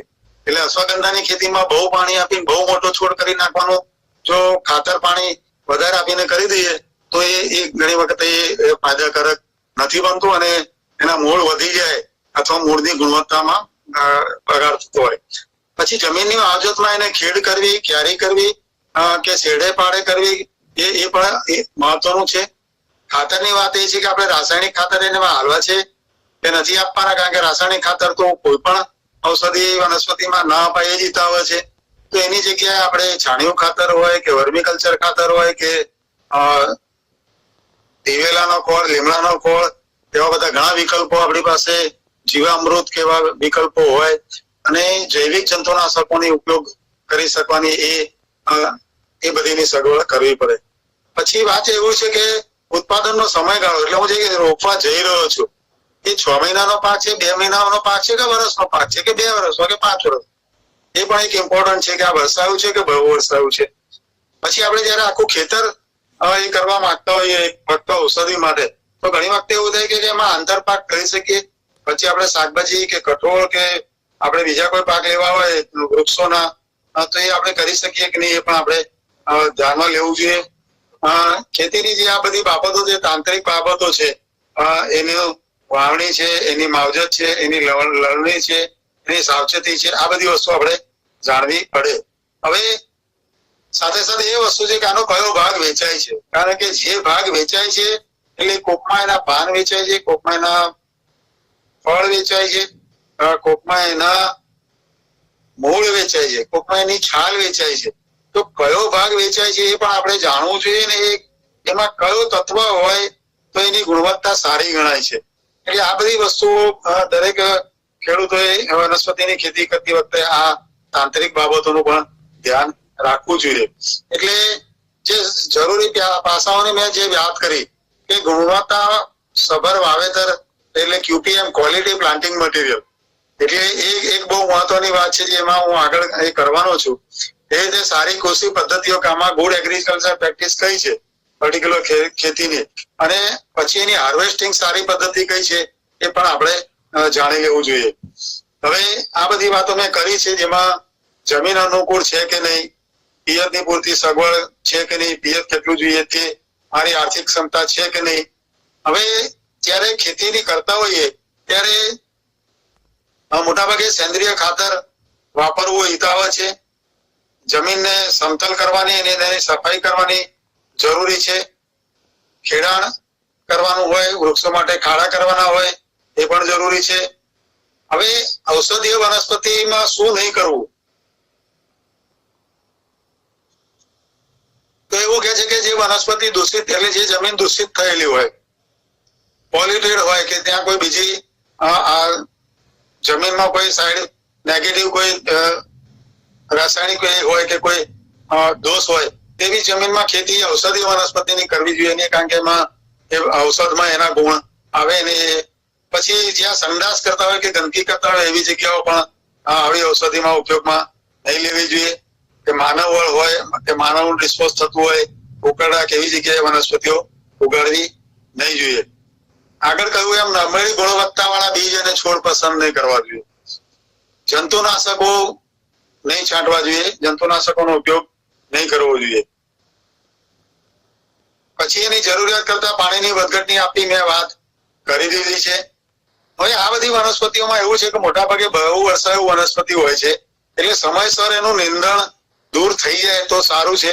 કારણ કે આપણે જાણીએ છીએ કે રેગ્યુલર ખેતીમાં પણ જો નિંદણ વધી જાય તો એ પાક ઉપર સાઈડ ઇફેક્ટ થતી હોય છે.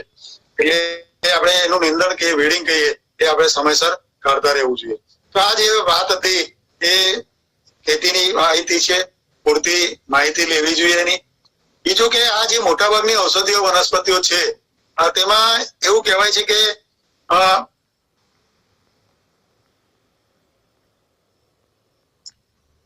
ફેલાણ નથી થતું. એટલે મોટાભાગની વનસ્પતિઓમાં અશ્વગંધા હોય કે કરિયાતું હોય કેવા એમાં જે બીજા ઢોરો એને ખાતા નથી હોતા, અને ઘણી વખતે અમુકમાં એ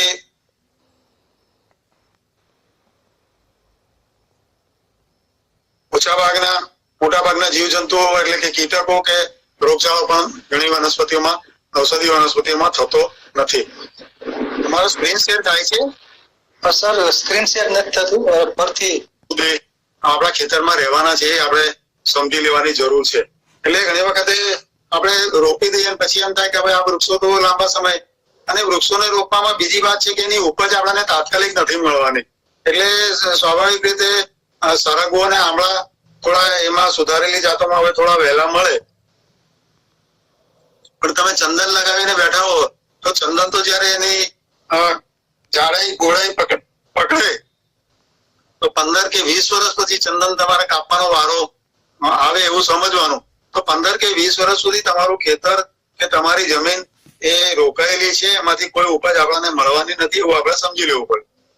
એવી રીતે હરડે બેડા તમે વાવતા હો તો હરડે બેડા પણ એવું છે કે વૃક્ષ 20 વર્ષે 25 વર્ષે એમાંથી ફળ મળશે. તો એક તો વૃક્ષો વાવીએ ત્યારે એક તો અંતર વધારે જોઈએ, ઉપજ એની વર્ષો પછી મળે. આ વૃક્ષોમાં આંતર પાક લેવાનું આપણે આયોજન કરી શકીએ તો આપણે વૃક્ષો વચ્ચે ઓછામાં ઓછું 3 મીટર બાય 3 મીટર કે 4 મીટર બાય 4 મીટર કે 5 બાય 5 મીટર એવું આપણે અનુકૂળ અંતર આપણે પોતે નક્કી કરી લેવું પડે પોતાના આયોજન પ્રમાણે કે મારે ખેતરમાં આટલા વર્ષે કે આ બીજું વાવવું છે તો આટલું અંતર મારે જોઈશે. તો વૃક્ષો માટે એવી સલાહ આપીએ કે આપણે નિયમિત રીતે ખેતી થતી હોય એવું ખેતર વૃક્ષો માટે પસંદ ના કરીએ. ખાસ કરીને શેઢા હોય, પાળા હોય અને કોઈ પડતર જમીન હોય કે જ્યાં કશું આપણે ના કરતા હોય ત્યાં આપણે આવી વૃક્ષોની ખેતીની પસંદગી કરીએ એ આપણે સલાહ ભર્યું છે. બીજું છે કે વર્ષાયુ પાક, એટલે આપણે કહીએ કે ભાઈ 3 કે 4 મહિનામાં આપણે એને કાપીને લઈ લેવાનું હોય. તો તમે જુઓ કે અશ્વગંધા 130 દિવસ 150 દિવસમાં આવી જાય છે. આ કરિયાતું બી લગભગ 120 140 દિવસમાં આવે. તુલસી થોડો લાંબો સમય રહેતી હોય છે અને 2-3 પાક લેવાતા હોય છે. શેના અને અષાઢીઓ પણ સિઝનલ પાકો તરીકે આપણે લેતા હોઈએ. તો આ પાકો એવા છે કે જે ખેતરમાં લગાવીએ તો આપણને એવું કહેવાય કે એની ઉપજ વહેલી તકે આપણે એક જ વર્ષના 3-4 મહિના 6 મહિનામાં આપણે લઈ લઈશું. એટલે એ જમીન આપણી છૂટી કરવી હોય તો આપણે છૂટી પણ બહુ ઝડપથી કરી શકશું અને ઉપજ પણ આપણે એમને ઓછા અંતરે વાવણી કરી શકીએ. પ્રથમ વર્ષથી જ આપણે એની ઉપજ મળે અને દર વર્ષે ફરીથી વાવતા જઈએ અને દર વર્ષે એની ઉપજ લેતા જઈએ એવું પણ બનતું હોય. જે વૃક્ષોમાં ઘણા લાંબા સમય સુધી રોકાણ થઈ જાય એવી વાત થાય. તો પેલું લોંગ ટર્મ ઇન્વેસ્ટમેન્ટ ને શોર્ટ ટર્મ ઇન્વેસ્ટમેન્ટ જેવી વાત છે. હવે પછી આવે છે ઔષધીય વેલાઓ. હવે વેલાઓ જયારે રોપતા હોય ત્યારે આપણે ખેતરમાં વેલા રોપીએ તો ટેકા આપવા પડે અથવા કોઈ વૃક્ષો જોઈએ અથવા એની પેલા માંડવા કહીએ તો માંડવા કરવા પડે. હવે વેલાઓમાં ખાસ કરીને આપણે ગળો ની વાત કરતા હોય તો ગળો વૃક્ષો ઉપર જ મોટા ભાગે આપણે લગાવતા હોઈએ. તો વાત કે મારે ગળોની ખેતી કરવી છે એમ કહીએ તો આપણે એમ વિચાર કરીએ કે તમારી પાસે કોઈ જૂનું વાવેતર પ્લાન્ટેશન હોય એમાં આપણે નીલગીરી કે સરુ કે બીજા કોઈ એ કર્યા હોય તો આપણે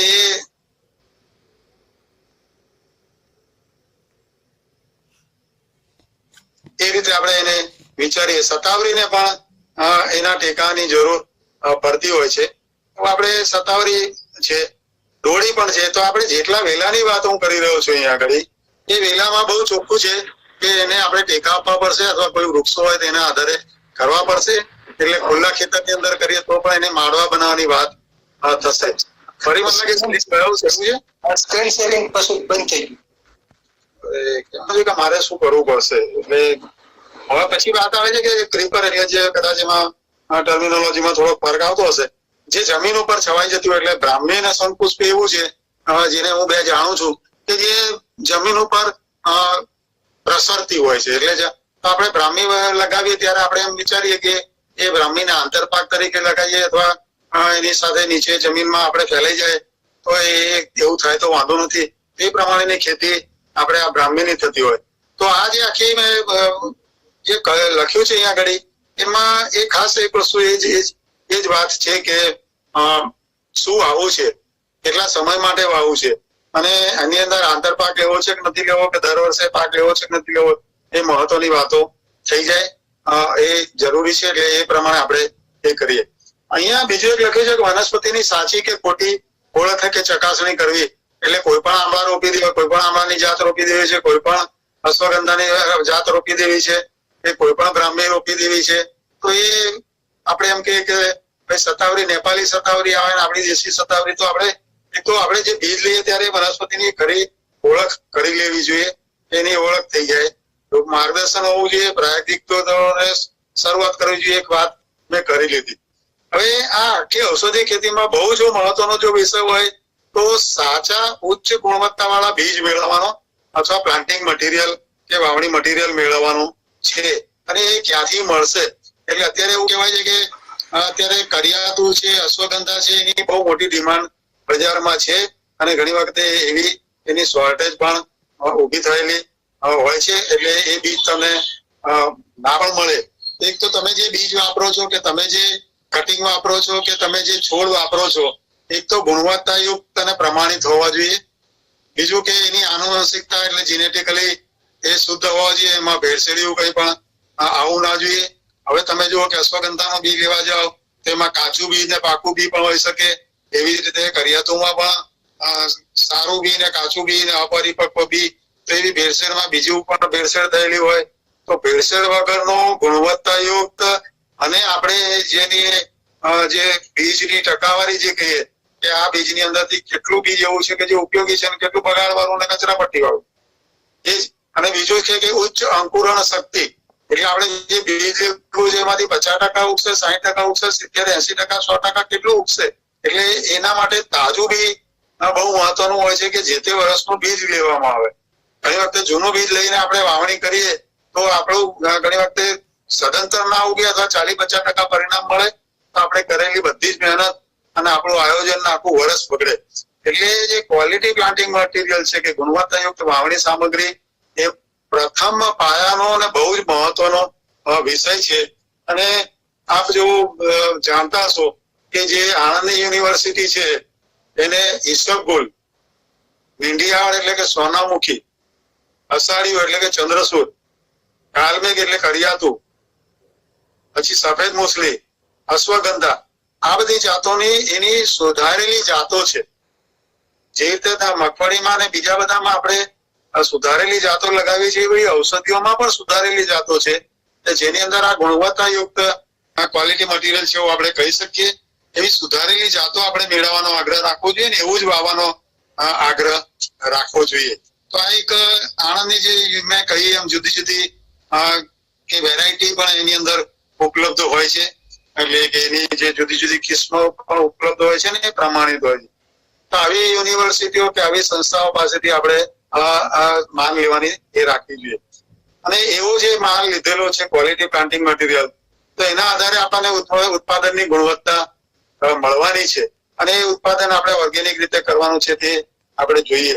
સાથે સાથે ઔષધિની અંદર પણ રંગ છે, એનો ગંધ છે કે સ્વાદ છે કે દેખાવ પણ યોગ્ય હોવો જોઈએ. એટલે આપણે એમ જો અશ્વગંધાની વાત કરું તો અશ્વગંધાનું જે મૂળ છે એવું કહેવાય છે કે એને આપણે એને તોડીએ તો એકદમ કટ લઈને અવાજ કરીને તૂટી જાય એટલું સરળતાથી તૂટે એવું હોવું જોઈએ. ઘણી વખતે મૂળમાં રેસાયુક્ત મૂળ હોય તો આપણે તોડવા માંગીએ તો તોડી શકે નહીં, અને એને કારણે મેં આ જે સ્ટાર્ચ છે એનું પ્રમાણ કેટલું વધારે વધઘટ છે કે એના જે રાસાયણિક એ છે કેટલું વધઘટ છે એ બહુ ઇમ્પોર્ટન્ટ છે, મહત્વનું છે.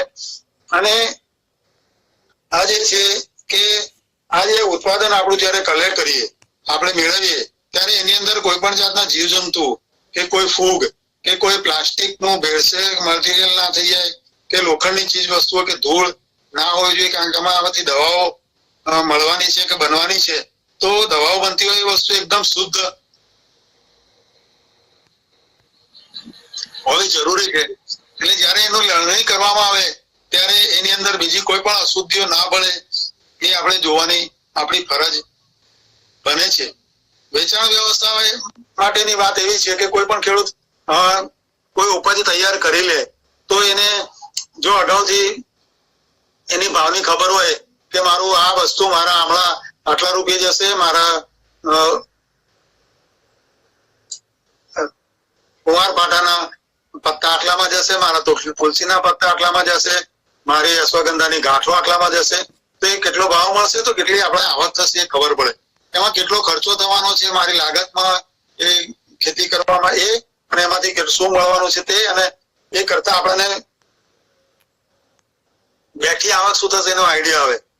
ક્યારેક તમે કરાર કરતા હો ત્યારે વેચાણ ભાવનો લેખિતમાં કરાર કરી લીધેલો એ સારો છે. જથ્થાનું ચૂકવણું કેવું કરવું, ક્યારે કરવું એ પણ નક્કી કરી લેવું જોઈએ. એટલે એગ્રીમેન્ટ એક જરૂરી વસ્તુ છે કે આ ભાવે લેવામાં આવશે, આ ભાવે વેચવામાં આવશે એવી વાત. કેટલા વજનમાં પેકિંગ કરવાનું છે, એટલે 10 કિલો, 5 કિલો, 25 કિલો એ નક્કી કરવું જોઈએ. ટ્રાન્સપોર્ટેશનનો ખર્ચ પણ ભોગવશે એ પણ તે વખતે નક્કી કરી લેવું જોઈએ. અને જથ્થો ગોડાઉન પર જ ચકાસણી કરી લઈ જાય એ શરત કરવી જોઈએ. એટલે ઘણી વખતે માલ મોકલ્યા પછી પાર્ટી એમ કહેતી તમારે માલ સારો નથી કે ખરાબ છે, તો તમે છેક મોકલી દીધો જ્યાં પહોંચી જાય માલ, પછી પાર્ટી તમને એમ કહે છે કે હવે માલ બરાબર નથી. એના કરતા રૂબરૂમાં પણ માલ જોઈ લે એ જરૂરી છે, તો એ પછી તે તકલીફ ના થાય. ઘણી વખતે તમે ખરીદવા માંગતા હોય બીજ કેવું તેવું, ત્યારે પણ તમે એનો માલનો સેમ્પલ મંગાવી લો અને સેમ્પલ પ્રમાણે માલ આવે એ આપણે આગ્રહ રાખીએ. તો આ વેચાણ વ્યવસ્થા વખતે આ વસ્તુ બહુ જ મહત્વની બની જતી હોય છે. અને એવું જ બીજની ખરીદી વખતે બની જાય છે. મૂલ્ય વૃદ્ધિની વાત મેં કરી દીધી છે, એટલે એ આપણે આગળ વધીએ. ઉત્પાદનની સ્વચ્છતાની વાત પણ મેં કરી દીધી છે. એમાં કોઈ પણ જાતની પશુ પક્ષીની અગાર કે ધૂળ, રાખ કે જીવાત કે ફૂગ ના હોવી જોઈએ. હવે આ બધી ઉત્પાદનોની એની ખેતી પદ્ધતિની વાત થઈ ગઈ. હવે અહીંયા આગળ જે ગુજરાતના 8 ઝોન છે, એ જે 8 ઝોન છે એ ઝોન પ્રમાણે જો આપણે વિચાર કરીએ કે કયા ઝોનની અંદર કઈ વસ્તુની એ છે, તો એક તો અમે લોકોએ 2 કક્ષા મૂકી છે. એક તો આરએટી ની પ્રજાતિઓ કે જે ખૂબ જ દુર્લભ છે, નાશપ્રાય છે અને ભય હેઠળ છે એવી વનસ્પતિઓ, ઔષધીય વનસ્પતિઓ. અને ખેતી કરી શકાય, કયા ઝોનમાં ખેતી થઈ શકે તેવી વનસ્પતિઓના નામ છે. તો ગુજરાતમાં, સમગ્ર ગુજરાતમાં આપણે તુલસી કહીએ, ચિત્રક કહીએ, પુષ્પપર્ણી કહીએ, શાલપર્ણી કહીએ, લીલી, શતાવરી, ગળો, ભાંગરો, એ બધું આપણને તમને પૂરા એમાં ગુજરાતમાં ઉછરી શકે. આ ઝોન વાઇઝ અમે એ કરેલી છે જાતો, એને હું અત્યારે બહુ વિગતે જતો નથી, પણ આપણા જે ગુજરાતના 8 ઝોન છે એ પ્રમાણે આપણે જુદી જુદી જાતોનું એ છે. એમાં ખાસ કરીને જે આરટીની જાતો છે એમાં જો દક્ષિણ ગુજરાતમાં ટેટુ થાય, બરડે થાય, ઢીલામો થાય, પાટલા થાય, તો આ દક્ષિણ ગુજરાતની જાતો છે. દક્ષિણ ગુજરાતમાં સફેદ મૂસળી ને લીલી પીપળ અને ચંદન પણ દક્ષિણ ગુજરાતની જાતો છે જે આપણે વિચાર કરીએ કે ત્યાં સારી રીતે ઉગી શકે. તો આ જે જુદી જુદી જાતો છે એ ઝોન પ્રમાણે આપણે એને મેળવી લેવી જોઈએ કે કઈ જાતો આપણે ઉછેરવાની થાય અને કઈ દુર્લભ જાતો છે તે પણ આપણે ઉછેરવાની વાત આવે. હું એને બહુ જાતવાર નથી જોતો, કોઈને જો રસ હોય તો એ ઝોન વાઇઝ હું વિગત આપી શકીશ. પણ મધ્ય ગુજરાતની અંદર અર્જુન, સાદળ, પછી વાયવરણો એ 2 મહત્વની જાત છે. ઉત્તર ગુજરાતમાં આપણે જાણીએ છીએ ગુગળ, અનંતપુર અને રગત રોયડો એ બહુ મહત્વની જાતો છે કે જે આપણે ઉત્તર ગુજરાતમાં થાય. ઉત્તર ગુજરાતમાં આપણે જાણીએ છીએ કરિયાતુ, ઈસબગુલ અને આપણે અષાઢીઓ, એ આપણી ઉત્તર ગુજરાતની સારી જાતો છે. એટલે જ્યાં ઉગાડીએ તો આપણને બહુ સારાઈથી એના પરિણામો એના વાતાવરણને અનુકૂળ ક્લાઇમેટિક ઝોન પ્રમાણે મળી રહે. તો આ જે વાતો છે તે હું આપને ઝોન વાઇઝ છે એ તમે લોકો એ કરવા માંગતા હો મારી પાસેથી માહિતી મેળવી શકો છો. અહીં મારી પાસે જુદી જુદી વનસ્પતિઓ છે જે અમે ઔષધીય વનસ્પતિ પ્લાન્ટ બોર્ડ એટલે ગુજરાત ઔષધીય વનસ્પતિ બોર્ડ હેઠળ કરેલી છે. એમાં તુલસી, સફેદ મૂસળી ને અરડુસી એની જુદી જુદી ખેતી પદ્ધતિ વિશે મેં અહીં લખેલું છે. એ પણ કોઈ વ્યક્તિ કોઈ ચોક્કસ ખેતીની કરવા માંગતું હોય તો હું આ જે છે એ મારા કોલમો મેં તૈયાર કરેલા છે. એમાં વનસ્પતિનું નામ, બોટોનિકલ નામ, કયા વિસ્તારમાં થાય, એની સુધારેલી જાતો ક્યાં છે, કઈ છે તે, એ બહુ વર્ષાયું છે કે વર્ષાયું છે તે, એની અનુકૂળ જમીન, વાવણીનો સમય, વાવણીનું અંતર, કેટલા હેક્ટરે રોપવા જોઈએ, કેટલા પ્રમાણમાં રોપવા જોઈએ, શું ખાતર આપવું જોઈએ, પાણી ક્યારે આપવું જોઈએ, કાપણી એની ક્યારે થઈ શકે, એની ખેતી પાછળ અંદાજિત ખર્ચ કેટલો થાય, ગુજરાત મેડિસિનલ પ્લાન્ટ બોર્ડ એમાં કેટલી સબસિડી આપે છે તે, ઉત્પાદન કેટલું મળે તુલસી કે સફેદ મૂસળી કે અરડુસીનું હેક્ટરે, તેના આંકડા, એનો બજાર ભાવ સામાન્ય રીતે અત્યારે શું ચાલે છે તે, એની ઉપજ કેટલી મળી શકે મને હેક્ટરે, આ બધું કરતા છેવટે ઉપજ કેટલી મળશે આ બધું જ કોલમોમાં બતાવેલું છે. હું આપણા ગિરનાર મંડળમાં એના પત્રક જે છે પીડીએફ મૂકી દઈશ. એટલે હું અત્યારે બહુ વિગતે એની કોઈ ચર્ચા નથી કરતો. છતાંય કોઈને રસ હોય તો મને અત્યારે બી પ્રશ્ન પછીથી પૂછી લેજો. હું મારું વક્તવ્ય આગળ વધારું છું, પણ પાછળથી કોઈને રસ હોય તો પૂછી લેજો. અમે કરિયાતુ, અશ્વગંધા, કુંવારપાઠું, આગળ જણાવ્યા એમ તુલસી, સફેદ મૂસળી, અરડુસી, બ્રાહ્મી, મીંઢિયાવળ, સફેદ શંખપુષ્પી અને સતાવરી, ગળો અને જીવંતી આ એ વેલા છે તે. અમે આ લગભગ 12 જાતો અને અષાઢીઓ અને ઈસબગુલ બીજી 2 જાતો, આ 14 જાતોનું અમારી પાસે સબસિડીની જોગવાઈ છે. ક્લસ્ટર કલ્ટિવેશનની પણ અમે લોકો યાદી તૈયાર કરી રહ્યા છીએ. એટલે હવે જે લોકો મને સાંભળી રહ્યા છે એ લોકો માટે બહુ મહત્વની વાત અને ફાયદાની વાત, જો ખેતી કરવા માંગતા હો તો તમે ગુજરાત ઔષધીય બોર્ડને ક્લસ્ટર કલ્ટિવેશનમાં તૈયારી છે તમારી આ વર્ષે, તો તમારું નામ અને પાકનું નામ લખીને અને મને સંપર્ક કરીને મારો સલાહ મેળવી લેજો. અમે લોકો એમાં તમને લગભગ 30% જેટલી સહાય આપીએ છીએ, જેના આંકડા અમે NMTBA નક્કી કરેલા છે કે આ પાકમાં હેક્ટરે આટલો કુલ ખર્ચ થાય, એના 30%ની સબસિડી મળશે અને એ સીધી તમારા ખાતામાં જશે. એટલે સબસિડી એવું છે કે અત્યારે સરકારની મંજૂરી હેઠળ છે એટલે અત્યારે એવું છે કે તમે મને નામ નોંધાવશો તો અમે એ સબસિડી માટે તમને એન્ટાઇટલ ગણીશું, રજીસ્ટ્રેશન જેવું ગણાશે. સબસિડી આવશે તો તમને અમે આપી દઈશું અને એમાં સંભાવનાઓ ઘણી બધી છે. એટલે પણ કદાચ ના જો કે ના આવે તો તમારે એની અંદર કોઈ કશું ગુમાવવાનું નથી. તમારી પ્રોડક્ટ તમે ક્યાંય પણ વેચી શકો છો. તમારું મેડિસિનલ પ્લાન્ટ પાસે કોઈ પણ કમિટમેન્ટ નથી કે તમારે કશું આપવાનું નથી.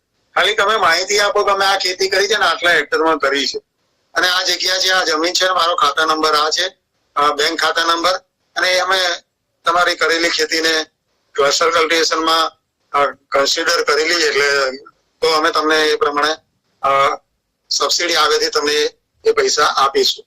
તો આ એ છે. હવે અમુક જાતોમાં 75% સહાય મળે છે ગુજરાત મેડિસિનલ પ્લાન્ટ બોર્ડની. જે આયુષ ઇન્ડસ્ટ્રીએ બહુ જોખમ હેઠળ જેવી જાતો જે છે એને 75% આપવાનું નક્કી કર્યું છે કે આ જાતોમાં કોઈ ખેતી કરે તો એને 75% સુધીની રકમ મળે. એટલે તમે લાખ રૂપિયા કરશો તો 75,000 રૂપિયા સરકાર આપે. એક એવી બહુ મહત્વની કે બહુ જોખમ હેઠળની જાતોની યાદી છે. એ યાદી પણ તમને મળી શકે છે તમને રસ હોય તો. ત્યાર પછી 50%ની સહાય વાળી યાદી છે કે જે ઓછા જોખમ હેઠળ છે પણ એના સ્ત્રોતો ઘટી ગયા છે. તો એ પાકો એવા છે કે જેમાં તમને અડધો અડધ પૈસા મળે. એટલે તમે લાખ રૂપિયા કરશો તો 50,000 રૂપિયા સરકાર સબસિડી આપે. એમાં તમારે કશું જ કરવાનું નથી. તમારે ક્લસ્ટર કલ્ટિવેશનમાં તમારું નામ નોંધાવવાનું આવે અને 2, 5, 10 ખેડૂતો ભેગા થઈ જાય અને 2, 5 હેક્ટર સાથે કરે એ ક્લસ્ટર કહીએ છીએ. પણ તમે નામો મોકલાવશો તો અમે એમાં વિચારણા કરીશું. કદાચ કોઈ ઇન્ડિવિડ્યુઅલ પણ હશે તો એ ક્લસ્ટરમાં લેવા કે કેમ. 50% પછી 75, 50 અને 30 એમ 3 જુદી જુદી જાતોના યાદી છે. અન્ય જાતોના 30% અમે આપીએ છીએ. એટલે અશ્વગંધામાં 30% મળે છે, કરિયાતોમાં 30% મળે છે. એવી જાતોની યાદી પણ મારી પાસે છે જે આપને અમે આપી શકીએ છીએ. ઓકે, આ 30%, 50% અને 75%, જેમાં 55 જાતો એવી છે કે જેમાં 30% મળે છે.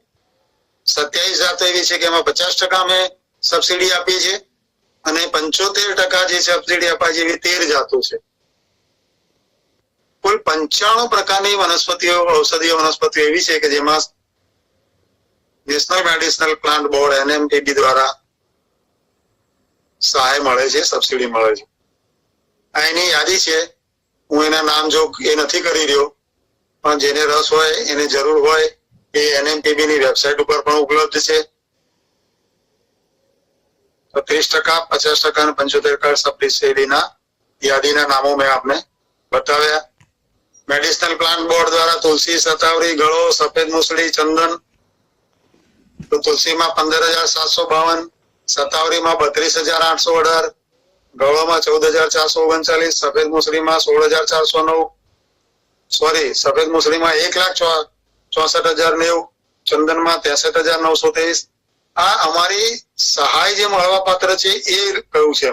અહીં ચંદનમાં જો 75% રકમ છે એટલે 85,000ના ખર્ચાની સામે 64,000 રૂપિયા સરકાર તરફથી સબસિડી મળવા પાત્ર સહાય છે.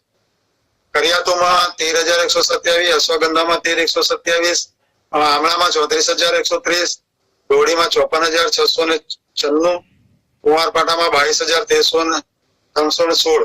તો આ બધી જુદી જુદી વનસ્પતિના જે મળવાપાત્ર સબસિડીના આંકડા હું બોલી રહ્યો છું એ કુલ 16 જાતની વનસ્પતિ છે. અરડુસીમાં 9,046, બ્રાહ્મીમાં 21,000, મેંઢિયાવળમાં 13,123, શંખપુષ્પીમાં 17,480, અષાઢિયામાં 12,916 અને ઈસબગુલમાં 12,654. આ એના એ છે આંકડા છે કે જેમાં આપણે એ આપીએ છીએ. હવે નીંદણ ઔષધિઓ પણ છે જેવી કે જે નીંદણમાં જતી રહે છે. તમને બધાને ખબર હશે કે ખેતરની અંદર ઘણું બધું નીંદણ ઉગે છે આપણી પડતર જમીનોમાં, શેડે પાડે, અને ઘણા બધા નીંદણની યાદી છે જે આણંદ દ્વારા બહાર પડેલી છે. તો પુનર્વા, બલા, અતિબલા, લઘુ ગોક્ષુર, બૃહદ ગોક્ષુર, ભૃંગરાજ, મુંડી, મામેજવો, શંખપુષ્પી, આ તો બધું એવું કહેવાય છે કે આપણે એને નીંદણ ગણીએ છીએ ને એને ખરકાતરમાં કરીને કચરું ગણીને કાઢીને ફેંકી દેતા હોઈએ છીએ.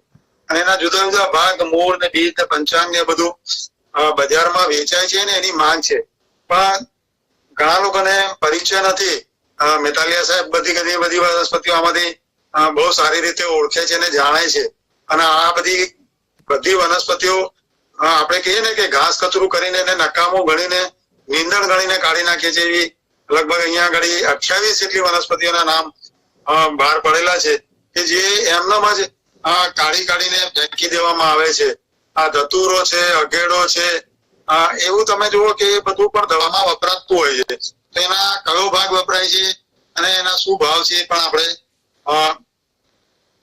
ધ્યાનમાં હોવા જોઈએ. અને ખેડૂતો જાગૃત હોય, આપણા જેવા ગિરનારી મંડળના સભ્યોએ પણ એવી વનસ્પતિઓની લોકોને જાણકારી મળે. અહીંયા જુઓ કે જે નીંદણમાં ચાલતી હોય એવી ઘણી બધી એખરો, નસોતર, કૌચા, કાચકા.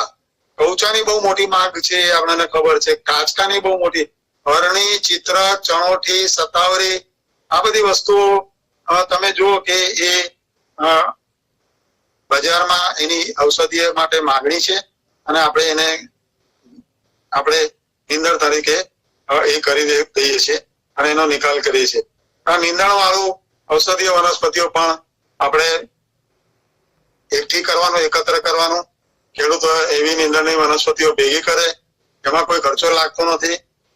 ખેતરમાંથી કે શેડે પાડેથી કચરા તરીકે ફેંકી દઈએ છીએ, એ જુદી કાઢીને બજારમાં જઈને વેચીએ તો એની આવક થાય અને એની ઓળખ થાય, એની ઔષધીય મંડળીઓ બને અને એ મંડળીઓ વચ્ચે આવું બધું ખરીદ કરે અને એનો વેપાર માટેનું માળખું ઉભું કરે એવું આપણે વિચારી શકીએ. આ જે મેં વાતો કરી છે તે એ તમને બધાને બહુ જરૂરી છે. હવે જે ખેડૂત અને ઉત્પાદકો વચ્ચેનું જોડાણ હોવું જોઈએ એ કરવાની જરૂર છે. આખી ઔષધીય વનસ્પતિમાં ખેડૂતના એસોસિએશનો, યુપીએમ ક્વોલિટી મટીરિયલ કેન્દ્રો, બીજ કેન્દ્રો, નર્સરીઓ, સ્વસહાય જૂથો, એનજીઓ, વેપારીઓ, ઉત્પાદકો, નિકાસકારો, ફાર્મા કંપનીઓ, સંશોધન સંસ્થાઓ અને કૃષિ યુનિવર્સિટીઓ, આ બધાનું ઔષધીય વનસ્પતિઓ માટેનું જે માળખું, મેડિસિનલ પ્લાન્ટ માટેનું માળખું એકબીજાની સાથે જોડાય અને એ થાય તો આપણે જે ઔષધીય વનસ્પતિઓ કે એની ખેતી અને આપણે રક્ષણ કરી શકીએ અને એની વચ્ચેનું જે માળખું છે એ ગોઠવવા માટે આ બધા પોતપોતાની કક્ષાએ પ્રયત્નશીલ બને. મેડિસિનલ પ્લાન્ટ બોર્ડ પણ પોતાની કક્ષાએ એ કરે છે. છેલ્લે 2 સ્લાઇડ બતાવી દઉં, જેમાં નેશનલ એગ્રીકલ્ચર માર્કેટ, જે રાષ્ટ્રીય કૃષિ બજાર છે, એમાં કોઈની પાસે કોઈ ઉપજ હોય તો આ ઉપજની જાણકારી આ બજારમાં એ પોતે મૂકી શકે કે મારી પાસે આટલા આમળા, આટલા હરડે, આટલા બેડા, આટલી ગળો બળી છે અને એ હું વેચવા માંગુ છું. મારું નામ, સરનામું અને સંપર્ક નંબર આ છે, મારું ગામ, રાજ્ય આ છે. તો સામેથી ફાર્મસીઓ અને ખરીદ કરનાર વ્યક્તિઓ, વેપારીઓ તમારો સંપર્ક કરી શકે. એટલે ઈ નામનું પોર્ટલ છે એગ્રીકલ્ચર વિભાગનું, ઈ ચરક નામનું પોર્ટલ છે નેશનલ મેડિસિનલ પ્લાન્ટ બોર્ડનું. એના પર પણ તમે તમારી ઉપજની એ મૂકી શકો કે મારી પાસે આ ઉપજ છે, આટલા કિલો છે, આટલી ગુણવત્તા વાળું છે, આ સિઝનનું છે, એ બધી સંપર્ક સાથે મૂકો. તો તમારી કોઈ ઉપજ, ઔષધીય ઉપજ ન વેચાતી હોય તો આવા પોર્ટલો, આવી વેબસાઇટો અને એ ફાર્મસીઓ સાથેના સીધા સંપર્કથી તમે એ કરી શકો. અહીંયા ખાલી કરી શકો. તો આજે મને બોલવા માટેની જે ગિરનારી મંડળના સભ્યો, આ લોકોએ બધાએ મને જે તક આપી છે એના માટે હું સૌનો ખૂબ ખૂબ આભારી છું. અને આપણે સૌ મળીને મને કોઈ કામગીરી, કોઈ બાબતમાં મારો કોઈ પણ સહયોગ જોઈએ અને મેડિસિનલ પ્લાન્ટ બોર્ડ સાથે રહીને તમે શું કરી શકીએ આપણે, એ માટે જો કોઈ વિચારણા કે પ્લાનિંગ કરતા હોય તો આપણે એ પ્લાનિંગ કરીએ અને આપણે સાથે મળીએ બધા. અને હું પોતે 20-25 વર્ષથી નેચર એજ્યુકેશન કેમ્પ બાળકોના જુદા જુદા ગ્રુપોના જંગલોમાં ફેરવું છું. ઔષધીય વનસ્પતિઓને ઓળખવાને બધું હું પણ કરાવું છું. પણ જેવું જ્ઞાન મિતાલિયા સાહેબ એમને છે એટલું જ્ઞાન તો છે નહીં. એટલે પણ છતાં પણ આપણે મળતા રહીએ ને, ક્યારે તો તમારા કેમ્પિંગ કે કોઈ બીજા વિષય ઉપર વાત કરવી હોય તો હું forestry, environment, wild life, global warming, climate change, communication skill, હવે ઔષધીય વનસ્પતિઓ એવા જુદા જુદા વિષયો પર આકાશ દર્શન ને ખગોળ પણ મારો એક વિષય છે. એટલે મિતલિયા સાહેબ તમારે મંડળ ક્યારેક જતું હોય તો ઔષધિ ઉપર વાત નહીં કરી અને આકાશના તારાઓની વાત કરવી હોય તો એવું પણ આપણે આકાશ દર્શન રાતે ગોઠવવાનો પ્રોગ્રામ પર કરી શકીએ.